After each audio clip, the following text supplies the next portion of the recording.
There was a point in time when Michael Jordan, one of the greatest and some would argue the greatest basketball player of all time, was afraid. He wasn't afraid because he doubted his talents or abilities.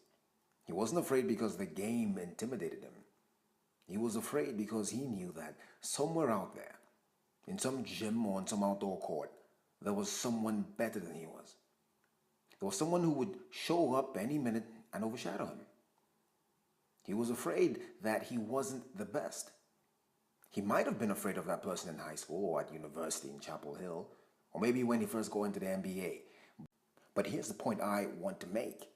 The difference between Michael Jordan and that kid, who I'm sure was better than him, is that while that kid was trying to be the best, Michael Jordan was trying to be next.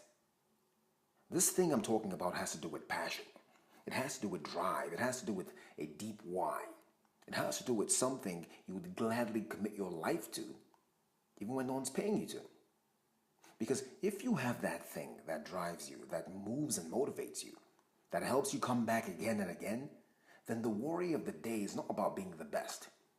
The worry you have is a question. It's a question of experience. Am I experiencing my talent?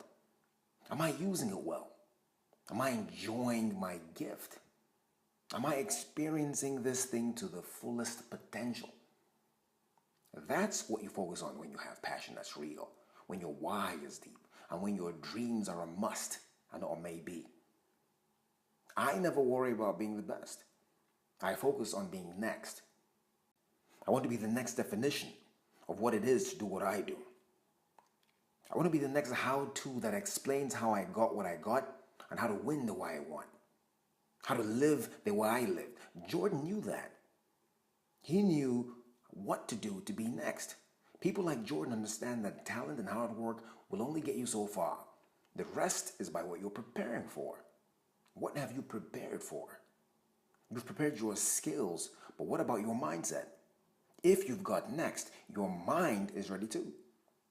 You've developed your will to win by any means necessary, but what about your ability to accept loss?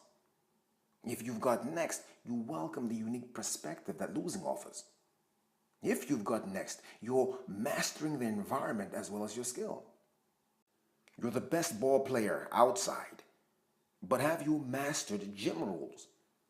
Your solo game is great, your skill is mesmerizing, but what about your team game? Why do you want to be the best? You have to ask yourself that.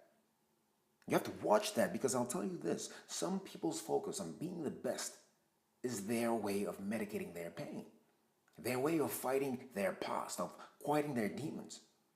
Some people focus on being the best because the journey to best is all they've ever known. It defines them, and they're terrified of being anything else.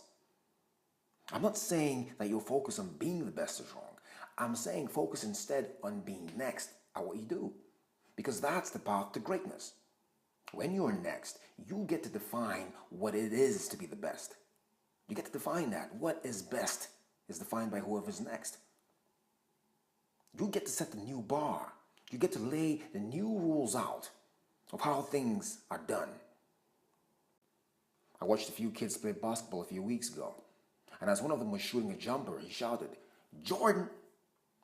That's what happens when you're next. People play the game by your rules, by your standard. All I'm talking about today is the difference between focus and right focus. There are 100 ways to be good, 10 ways to be the best, but only one way to be next. Where's your focus? My name is Angelo, and I'm the Motivator.